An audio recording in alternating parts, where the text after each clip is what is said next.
నమస్తే, welcome to our channel. నేను మీ సిరి. Pulivendula TDP అభ్యర్థి బీటెక్ రవి గారు అడిగిన ఒక ప్రశ్న విజయమ్మ గారిని అంటే ఉక్కిరి బిక్కిరి చేస్తుందా అంటే మరి ఏమో తెలీదు. సో ఈ అంశాన్ని మనకి వివరించడానికి మనతో పాటు ఉన్నారు ప్రముఖ రాజకీయ విశ్లేషకులు అంకమరావు గారు.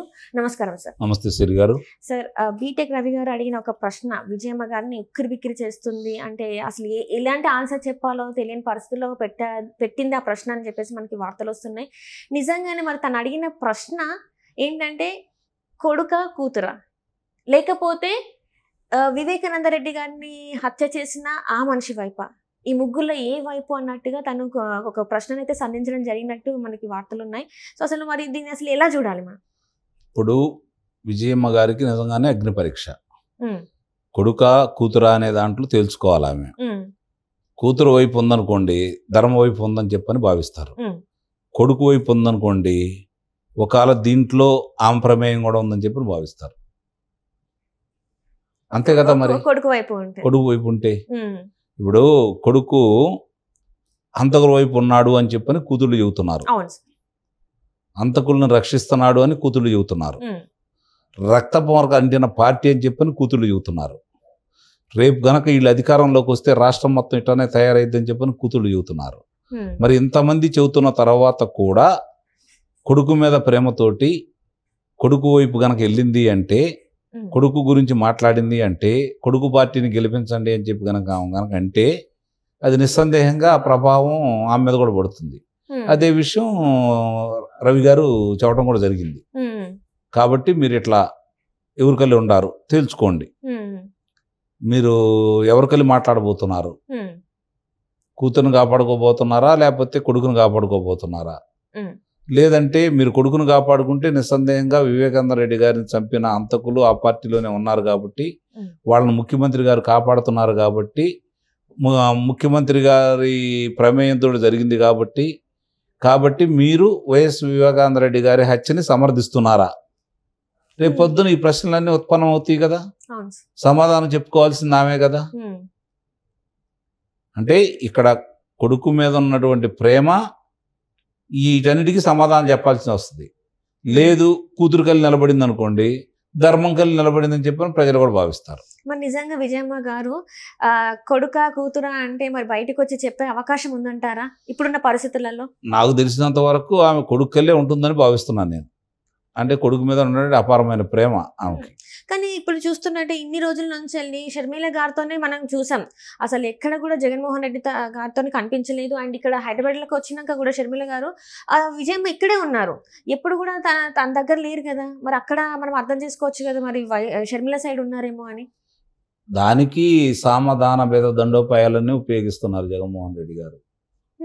దాన్ని బట్టి ఆమె కొడుకులే ఉంటుంది అయితే నేనైతే భావిస్తాను. అంటే ఒక ఫోర్స్ చేసి ఆమె తన వైపు తిప్పుకునే ప్రయత్నం చేస్తున్నారు, అనుమానమే లేదు దాంట్లో.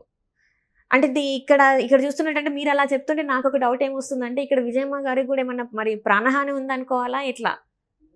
అంటే వాళ్ళకి ఎవరు ఇబ్బందికరంగా ఉంటారో వాళ్ళందరూ ఇప్పుడు చనిపోయారు కాబట్టి వాళ్ళ మీద అనుమానాలు వస్తున్నాయి కాబట్టి రేపు పొద్దున మళ్ళీ ఎన్నికల్లో వాళ్ళకి ఏదో ఒకటి కావాలి కాబట్టి జరగకూడదు ఏదైనా జరిగినా కూడా ఆశ్చర్యపడానికి పని లేదు. అంటే గత ఎన్నికల్లో చూసుకుంటే వివేకానంద రెడ్డి గారి హత్యని చూపెట్టి జనాల్ని మభ్యపెట్టి గెలిచారని చెప్పేసి మనం అందరూ మాట్లాడుతున్నారు. మరి ఈసారి అలాంటిది ఏమన్నా జరిగే అవకాశం ఉందంటారా? అలాంటిది జరిగితే మళ్ళీ ప్రజలు నమ్ముతారంటారా? ఎట్టి పరిస్థితిలో కూడా నమ్మరు. అట్లా జరుగుతాయి అని కూడా నేను అనుకోవట్లేదు. ఎట్టి పరిస్థితిలో కూడా నమ్మరు వాళ్ళు. ప్రజలు నమ్మే పరిస్థితి అయితే లేదు. నానా పిలుసు సామెత అయిపోయింది. 3 సార్లు పిలవడం అయిపోయింది. 3 సార్లు పిలవడం ముందు పిల్లాడికి జాగ్రత్త చెబుతాడు కదా, నాన్న పులి వస్తే నన్ను పిలువమని. నాన్న వస్తాడో రాడో అని చెప్పిన పులి రాకతలకి పిల్లాడు పిలుస్తాడు.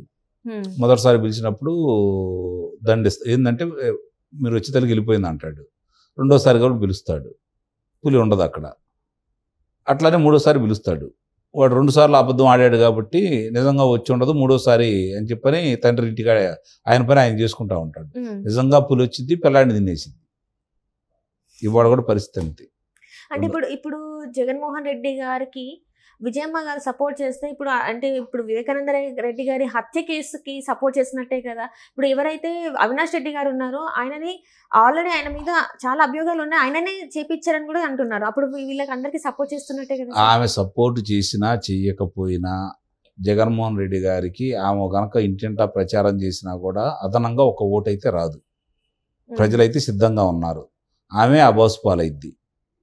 ఉత్తర ప్రేమతోటి తన మరిదిని చంపించిన వాళ్ళకి మద్దతు తెలిపిందనే అభద్రత ఆమె మీద ఏర్పడుతుంది. ఆమె మీద అభిప్రాయం కూడా వస్తుంది. కాబట్టి ఆమె గనక జగన్మోహన్ రెడ్డి గారికి మద్దతు తెలిపిందనుకోండి, సహజంగానే ఇలాంటి మాటలన్నీ ఉత్పన్నం అవుతాయి. ఈ విధంగానే భావిస్తారు వాళ్ళు. ప్రజలందరూ ఒక నిర్ణయానికి వచ్చున్నారు. వాళ్ళకి మొత్తం క్షుణ్ణంగా తెలుసు. ఆ ప్రాంత ప్రజలందరూ కూడా. చాలామందికి అర్థం కాని విషయం ఏంటంటే, పులివెందుల నియోజకవర్గంలో, ముఖ్యంగా పులివెందుల గ్రామంలో జగన్మోహన్ రెడ్డి గారికి సంబంధించి, అంటే వైఎస్ రాజశేఖర రెడ్డి గారి కుటుంబ సభ్యులకు సంబంధించి ఎవరన్నా వచ్చి మాట్లాడాలన్నా నిలబడాలన్నా వాళ్ళ ప్రమేయం లేకుండా జరగదు అనేది ప్రజలందరికీ తెలుసు. కనీసం ఆ ఇంటికి వెళ్ళి చూసినా కూడా వాళ్ళు తిరిగి ఇంటికి వెళ్తారో లేదో కూడా తెలియదు. అలాంటి సామ్రాజ్యం వాళ్ళది అక్కడ. అక్కడ వివేకానంద రెడ్డి గారిని చంపారు అంటేనే ఆ రోజు చాలామందికి ఇదే అనుమానాలు వచ్చినాయి. అంత ధైర్యం ఎవరికి ఉంది అని చెప్పని. ఇప్పుడు అన్ని వీళ్ళు అవినాష్ రెడ్డి గారికి వెళ్ళి చూపిస్తున్నాయి కాబట్టి వాళ్ళ ప్రమేయం ఉందని చెప్పని ఒక నిర్ణయానికి వచ్చారు. దాన్ని ప్రజలందరూ నమ్మారు కాబట్టి అదే అభిప్రాయంతో ఉంటారు. రేపు పొద్దున్న అదే విధమైన తీర్పు కూడా ఇస్తారని అయితే నేను భావిస్తున్నాను.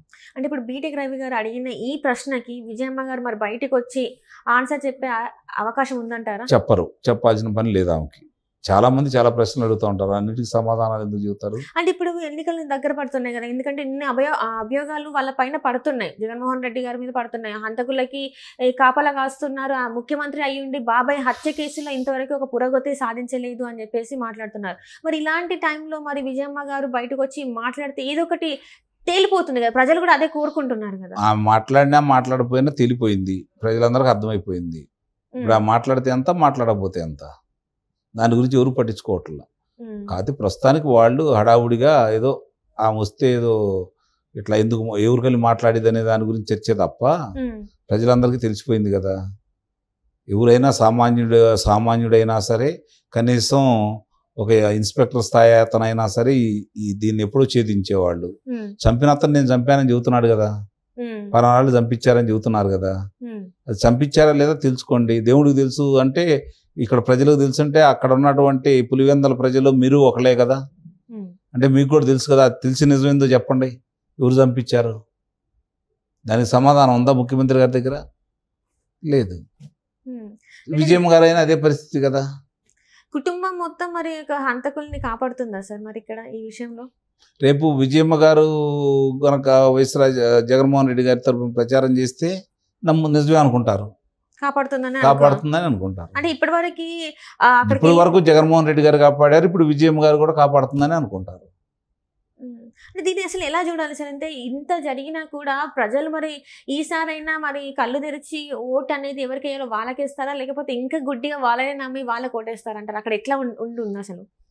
అంటే ఇప్పుడు ఉన్న ప్రజా వ్యతిరేకతను దృష్టిలో పెట్టుకుంటే నిస్సందేహంగా అక్కడ జగన్మోహన్ రెడ్డి గారు కూడా విజయం సాధించడం కష్టమైనలాగానే ఉంది. చూడాలి మరి ఏం జరుగుతుంది అనేది. అంటే ఏంటంటే కడప అనేది వైసీపీకి ఒక కంచుకోట. అంటే గతంలో చూసినట్టయితే వివేకానంద రెడ్డి గారు, రాజశేఖర రెడ్డి గారు అక్కడ గెలిచినదే ఉంది మిగతా పార్టీల కన్నా.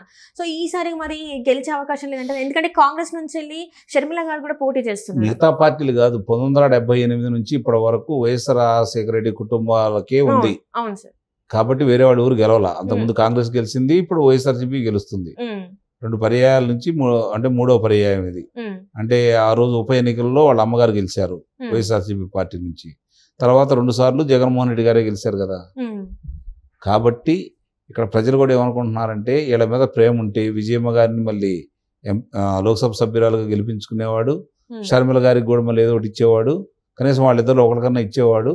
కాబట్టి ఆయనకు అలాంటి అవకాశం ఆలోచన లేదనేది ప్రజలు భావిస్తున్నారు. కాబట్టి విజయమ్మ గారు వచ్చినా రాకపోయినా జగన్మోహన్ రెడ్డి గారి మీద పడ్డ అపవాదం అయితే తొలగిపోదు. ఆ పార్టీకి వచ్చిన ఉపయోగం లేదు, నష్టం లేదు. Right sir, right. Thank you so much.